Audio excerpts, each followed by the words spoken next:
방은미의 주여 나의 삶을 받으소서. 하나님이 이끄신 사역. 1. 템파에 입성하다. 나와 아이들은 약 24시간이 소요되는 긴 여행을 하여 드디어 템파에 도착했다. 가나안 정복을 위해 여리고에 입성한 것처럼 말이다. 나는 기도했다. 주님, 이곳은 한국 사람도 몇 명 없고 세워진 교회가 3곳밖에 없는 곳입니다. 이곳에 살고 또 이주해 오는 사람들의 영혼 구원을 위한 사역입니다. 사람을 보지 않게 하시고 오직 영혼을 바라보며 조건 없이 사랑하게 하옵소서. 그리고 우리 교회가 영적인 구원의 방주가 되게 해주시고 주님 오실 때까지 십자가를 바라보게 하여 구원받는 수가 더해가는 교회가 되게 하옵소서. 이제 가족 상봉의 시간인데 궁금한 것은 과연 아들 한길이가 아버지를 알아볼 것인가였다.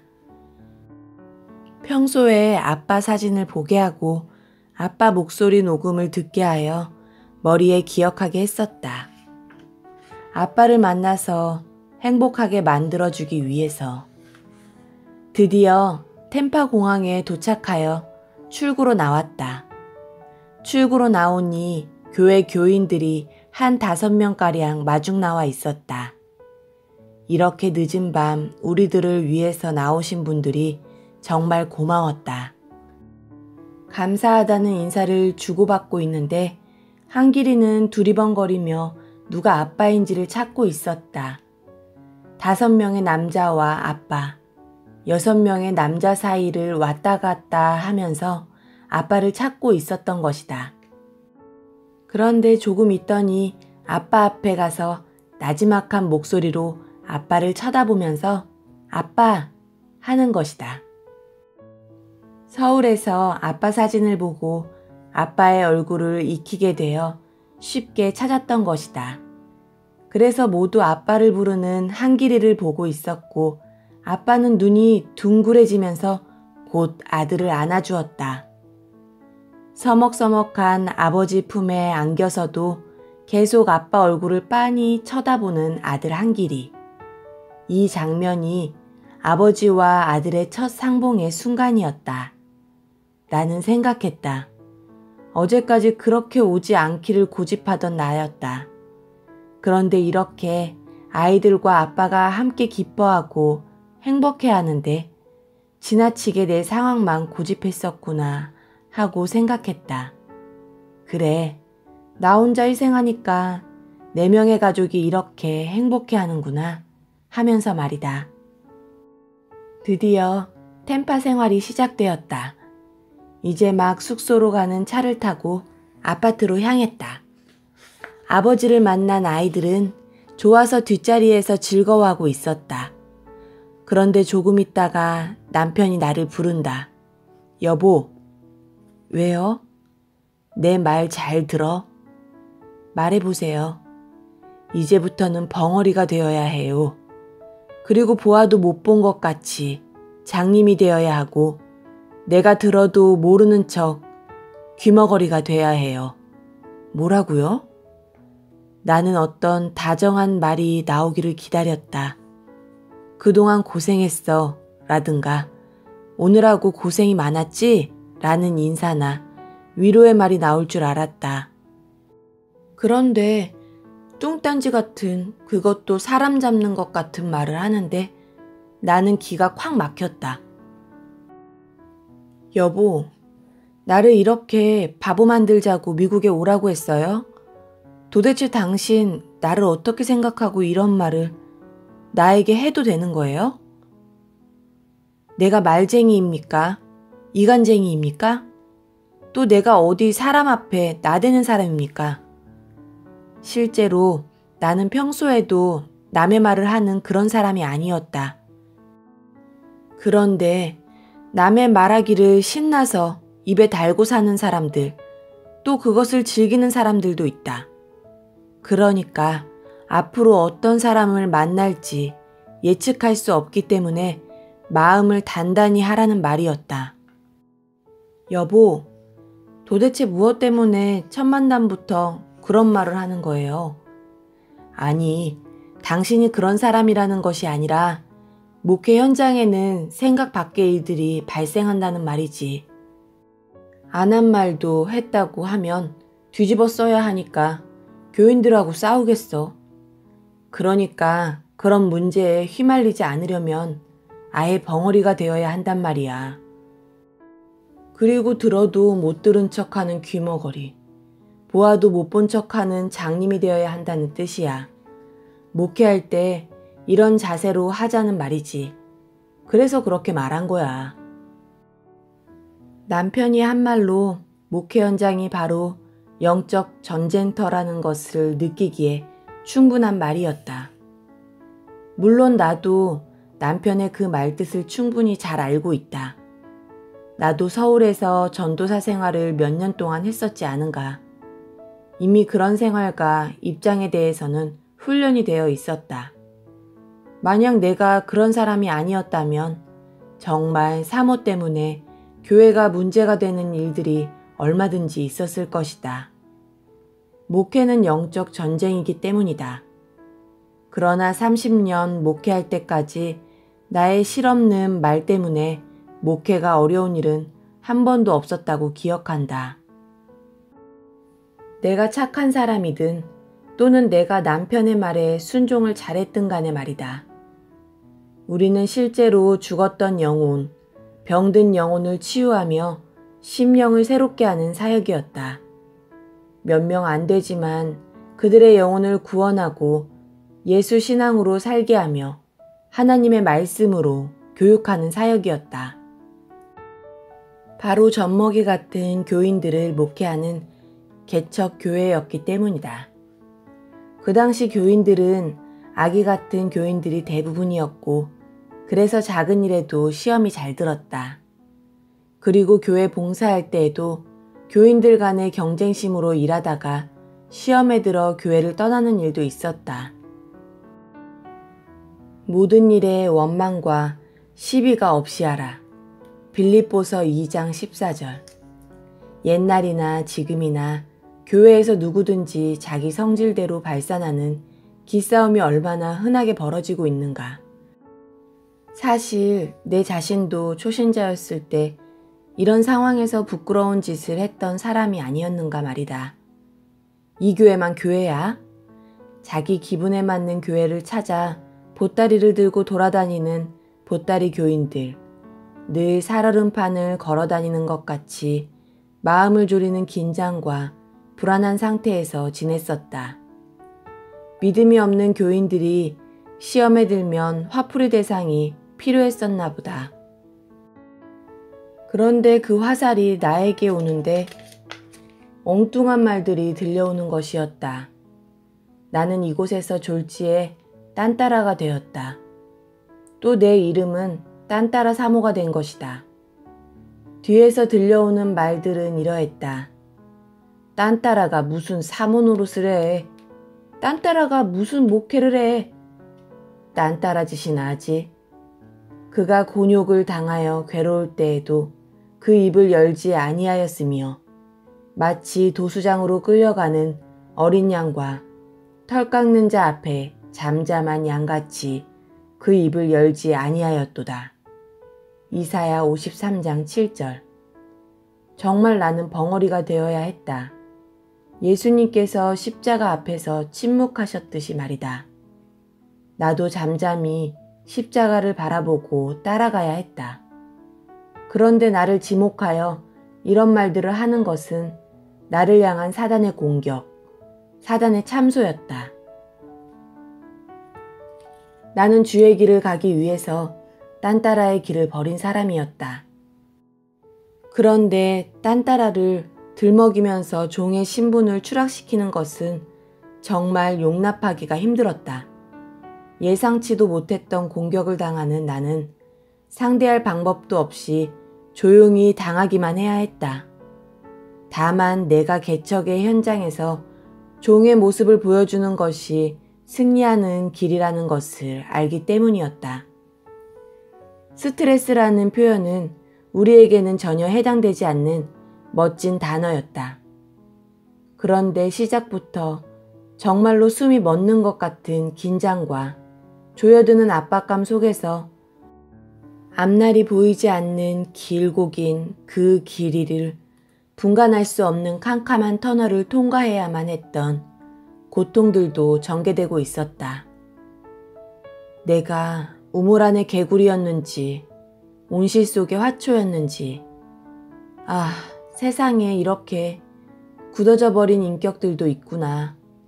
좋게 생각하면 천태만상의 인간 박람회를 보는 것 같은 그런 분위기였다. 그래서 나는 벙어리의 의미를 알았고 장님의 의미를 알았고 귀머거리의 의미를 알게 되었다. 이런 살벌한 개척의 현장에서 나는 나를 생각하게 되었다. 내가 누구이며 내가 왜 이곳에 서 있어야 하는지. 생각해보면 나는 나를 잃어버린 바보가 되었다고 말하는 것이 오히려 정확한 표현이 될 것이다. 내가 바보가 되지 않으면, 그리고 정말 내가 나를 죽이지 않으면 내가 살아있어 나를 더 괴롭게 할 것이다. 바보가 되어야지. 나를 버려야지. 나를 죽여야지. 이렇게 되는 것만이 이 개척을 감당할 수 있는 비결이 되지 않겠나. 교인들 전체가 다 그런 것은 아니었다. 우리의 힘든 상황을 오히려 위로하면서 격려해주는 교인들도 있었다. 아무튼 그들을 어떻게 하나님 말씀으로 교회의 요람에서 하나가 되도록 키울 수 있겠는가. 그러나 이미 주사위는 던져졌고 우리는 묵묵히 개척의 밭을 계속 갈아엎어야 했다. 우리 부부는 이 현장에서 영적인 확실한 목표로 무장을 해야 했었다. 그 전쟁 무기는 말씀과 기도였다. 그리고 우리 부부는 만반의 각오로 기도에 총력을 기울이고 아무도 없어도 새벽 기도와 밤 기도를 결정했다. 하루에 2번 기도 시간을 만들어서 기도에 몰입했다. 그리고 성경 공부를 시작했다. 그 당시 교인들은 구원에 관해서는 냄새도 맡지 못한 상태였다. 그래서 팔팔 살아있는 날배추와 같은 완전 세상 사람들을 데리고 공부에 들어갔다. 한 사람이 나와도 공부하고 아무도 없으면 우리 부부가 둘이 앉아서 공부했다. 이렇게 하는 동안 시간이 흘러 한두 사람이 모이기 시작했다. 성령께서 역사하시니까 깨달음을 얻은 교인들이 성경 공부에 흥미를 느끼게 되고 그렇게 한 사람 한 사람 성령께서 말씀으로 역사하심을 확실히 보게 하셨다.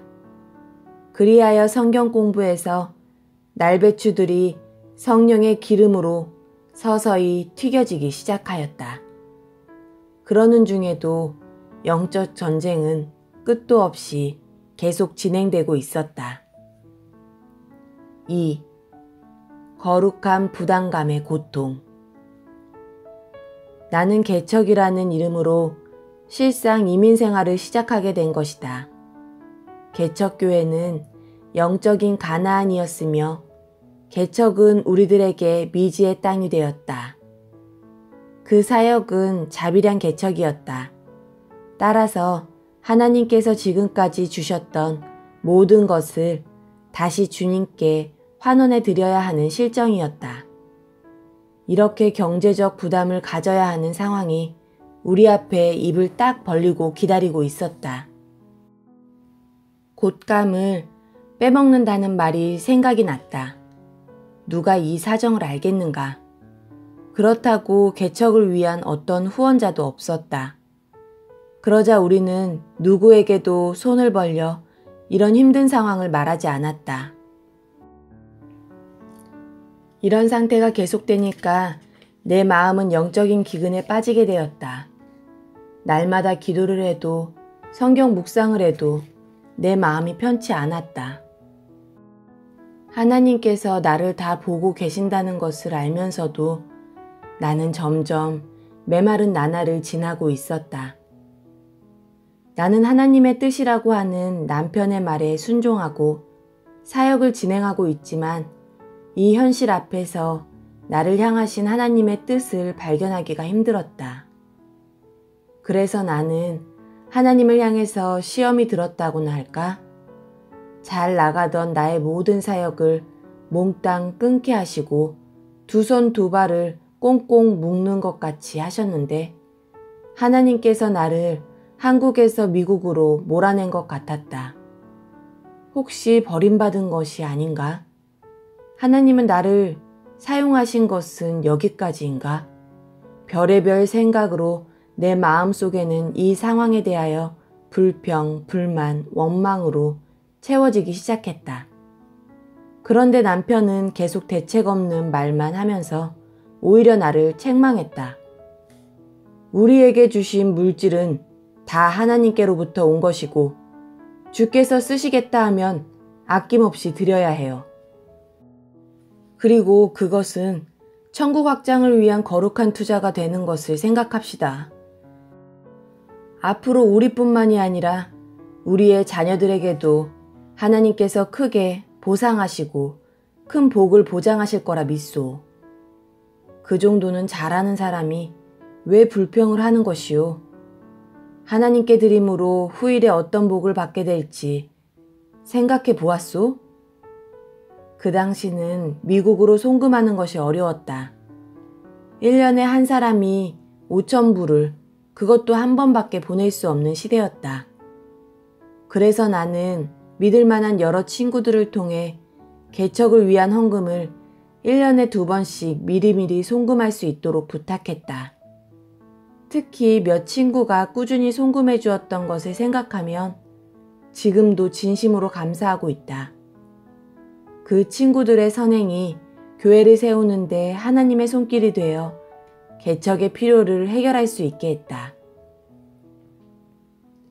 확실하게 고백하면 굳이 이렇게 개척교회를 해야 하나 하는 마음의 갈등이 사라지지 않고 있었다.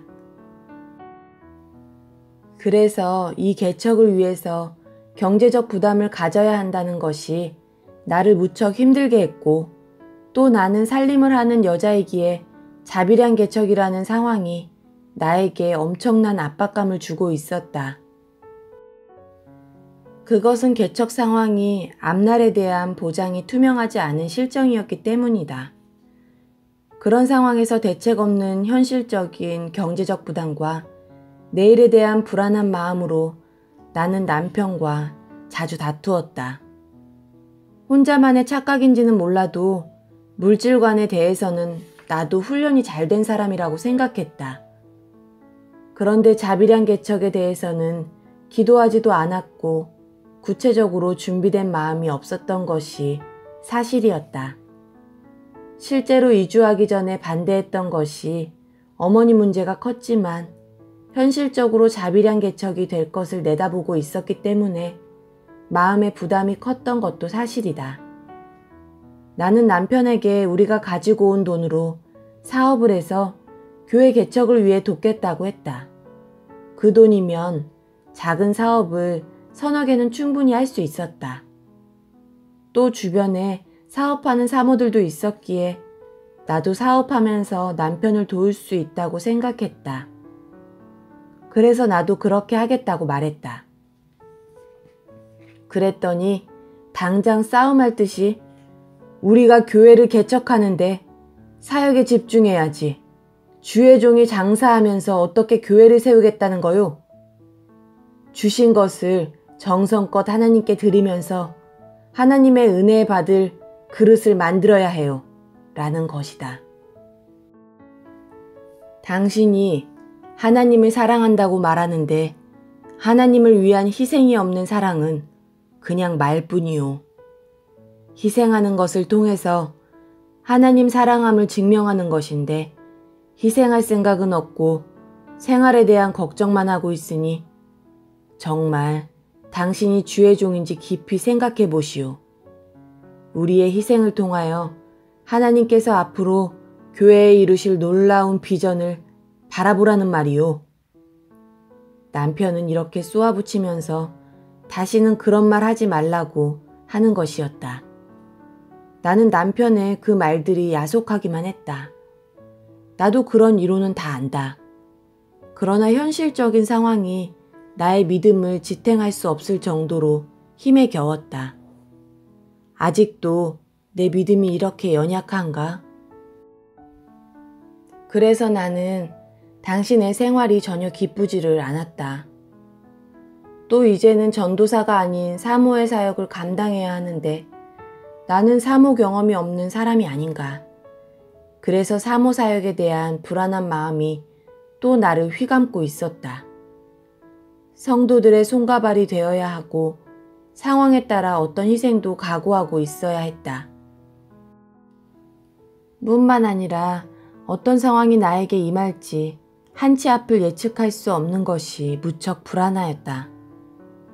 나는 우울증 같은 것과는 거리가 먼 사람이었다. 그런데 현실에 얽매여 내가 영적으로 약해지니까 그만 우울증세가 나타나게 된 것이다. 남편과도 아이들과도 아무 말도 하고 싶지 않았다.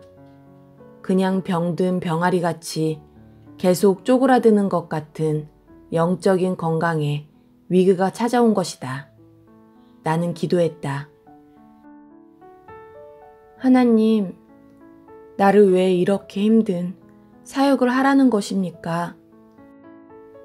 한국에서 사역의 털을 잘 닦아놓고 활발하게 일하던 나에게 이곳까지 오게 하셨습니다.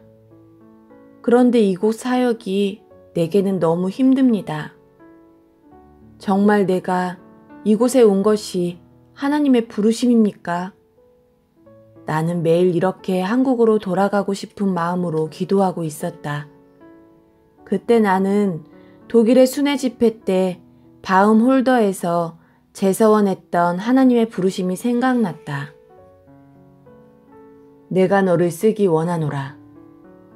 아무도 가지 않는 곳에 구원받아야 할 영혼들을 위해 복음 전하는 일을 하나님이 나에게 말씀하신 그 자리에서 다시 신학을 하기로 결단하고 제서원했던 일이 생각났던 것이다. 하나님의 명령을 받았던 것이 기억나면서 다시 나의 현주소를 생각하게 되었다. 참으로 나는 이민 목회의 실정을 몰랐고 무장도 훈련도 되지 못한 부족한 사모였다. 그렇다면 하나님이 주신 말씀대로 내가 어떻게 교인들의 영혼 구원을 위해서 충성할 수 있을 것인가? 본질적으로 이민 목회가 다른 것은 성도들의 필요를 위해서 손발을 걷어붙이고 항상 대기조로 있어야 한다는 것이다. 그리고 때로는 성도들을 닦아주어야 하고 때로는 업어주기도 해야 하는 사역이 되어야 했다. 개척 당시 내가 해야 하는 사역은 아파트를 얻어주는 일이었다. 이사 오는 분들에게는 그런 일이 필요했다. 그리고 내가 힘으로 하는 것은 아니지만 이사도 도와주어야 했다. 이렇게 그분들이 아파트에 정착하기까지 필요한 손발이 되어 주어야 했던 것이다. 또 어떤 경우는 교인이 집을 살 때도 나는 복부인처럼 집을 함께 찾아주어야 하는 일도 감당했었다. 타지에서 오는 분들은 이곳 지리를 잘 모르고 좋은 동네를 잘 모르기 때문이다. 그래서 학군 좋은 곳, 살기 좋은 지역을 함께 찾아다니며 집을 사게 해주었다. 나는 영어를 잘 못한다. 그러나 눈치가 백단이 되었다. 그리고 그 짧은 대화로 진행하고 적절한 단어를 사용해서 소통하는 지혜가 개발되었다. 이런저런 경험을 하다 보니 교인들에게 최소한의 도움이 되도록 한 것은 하나님께서 주신 은사였다. 그리고 교인이 아프면 병원에 데리고 다니는 일, 임산부를 데리고 병원에 다니는 일, 가난한 교인일 경우 보건소에 데리고 다니고 약을 타주어야 하는 일들, 입원시키는 일, 노인을 돌보는 일, 어린 학생을 학교에 전학시키는 일, 학부형 대신 학교에 찾아가는 일, 은행 일을 도와주고 차가 없으면 차를 살 때까지 출퇴근시켜주는 일, 운전면허를 위해 도와주는 일, 또 영주 문제까지 함께 뛰어다니며 도와주어야 한다. 나는 해결사가 아니다. 다만 이런 일들을 옆에서 도움이 되도록 돕는 것밖에는 할 수 없었다. 이런 일도 있었다. 어느 교인이 저녁에 전화가 왔는데 몸이 이상하다는 것이었다. 그 부인은 임신 중이었다. 아니나 다를까 유산한 것 같았다. 그래서 일단은 응급실로 데리고 갔다. 마냥 기다리는 것이다. 그래서 나는 짧은 영어로 상황이 급하다고 설명하고 부탁했다. 속히 산부인과 병실로 들어가서 치료하게 하고 하루 더 있다가 퇴원을 시켰다. 그래서 나는 유산한 것은 해산한 것과 같다고 생각해서 미역국을 끓여 그 아파트를 찾아갔다. 그런데 문은 잠겼고 아무도 없었다. 나는 관리실에서 그 아파트의 산모가 어디 있는지 물었다. 그랬더니 어젯밤에 텍사스로 이사 갔다는 것이다. 나는 한 대 얻어맞은 것 같았다. 이 상황을 어떻게 생각해야 할지, 도무지 이해할 수 없고 황당하다고 해야 할지, 무엇에 홀리고 몽땅 빼앗긴 것 같은 기분이었다. 그렇게 2, 3일을 함께 위중한 순간을 같이 다녔는데 가더라도 인사 한마디 없이 떠날 수 있나? 끼니도 걸으면서 쫓아다니는 것을 생각하니 괘씸하기 짝이 없었다. 난 뭐야? 그렇게 힘들게 잡아주고 도와주었는데. 예수님께서 10명의 문둥병자를 고쳐주셨는데 사마리아인 한 사람만 예수님 발 앞에 엎드려 감사했다. 나머지 9명은 그대로 사라져버렸다. 이것이 은혜를 모르는 인간의 더러운 속성을 지적하신 말씀이다. 그 당시나 오늘날이나 감사하는 자보다 감사를 모르는 사람이 더 많다는 사실을 보고 있다.